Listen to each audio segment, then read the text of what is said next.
Read the financial headlines, and you will see a deeply reassuring number repeated everywhere. The average American retiree supposedly has over $600,000 saved. Yet millions of older Americans sitting at their kitchen tables look at their own bank balances and wonder where they went wrong. You didn't fail. That headline is technically true, but it operates as a massive mathematical lie of omission. Think about how an average works. Picture a small neighborhood bar with 10 regulars. Nobody in the room is worth more than 50 grand. Then Jeff Bezos walks in and sits at the end of the bar. Suddenly, the average net worth in that room is $2 billion. The exact same statistical distortion happens in retirement data. A handful of extremely wealthy retirees enter the dataset and artificially drag the numbers upward, making the working class look financially secure on paper. Using an average to measure your personal financial health is dangerous.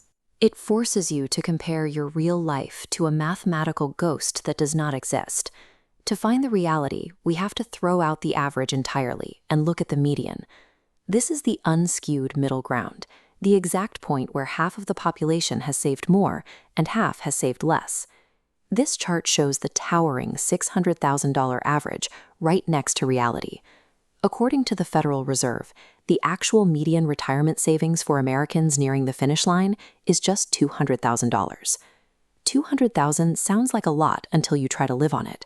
Standard financial guidance relies on the 4% rule, the idea that you can safely pull 4% of your savings each year without draining the account dry. 4% of that median nest egg is $8,000 a year.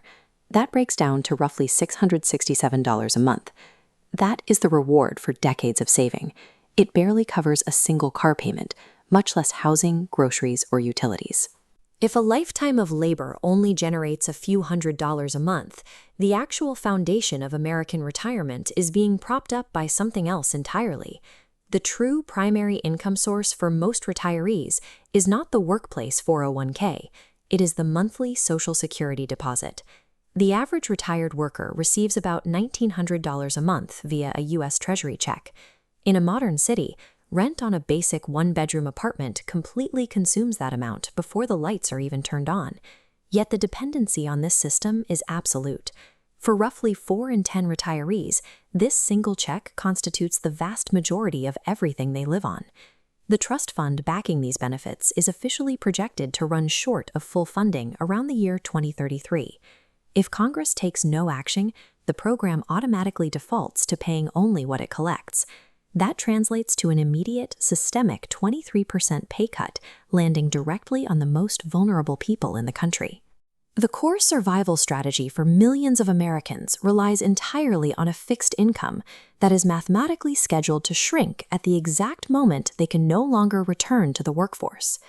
Right as that income becomes fixed, a massive hidden cost arrives to drain whatever savings remain: healthcare. This visualization shows a crushing reality.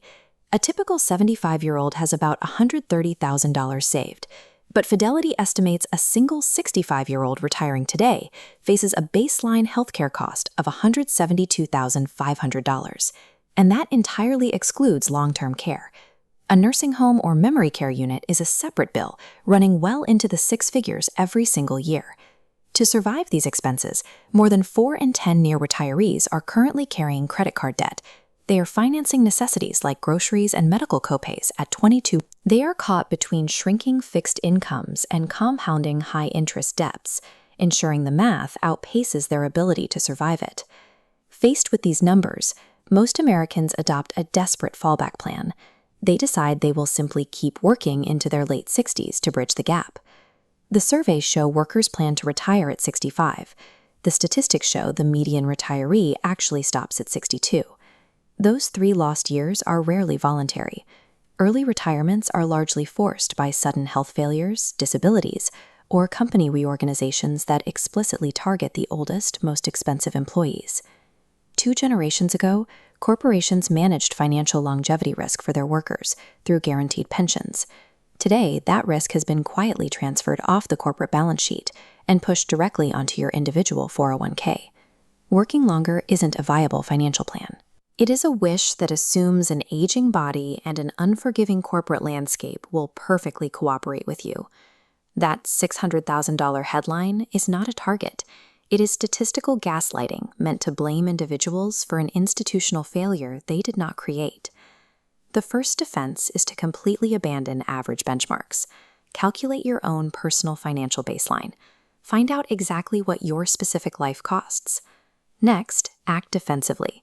Optimize the exact year you claim Social Security, as claiming too early costs the typical person up to $180,000 in lifetime benefits. And aggressively wipe out your high-interest credit card debt now. To shield against the healthcare ambush, fund a health savings account. An HSA goes in untaxed, grows untaxed, and comes out untaxed for medical costs.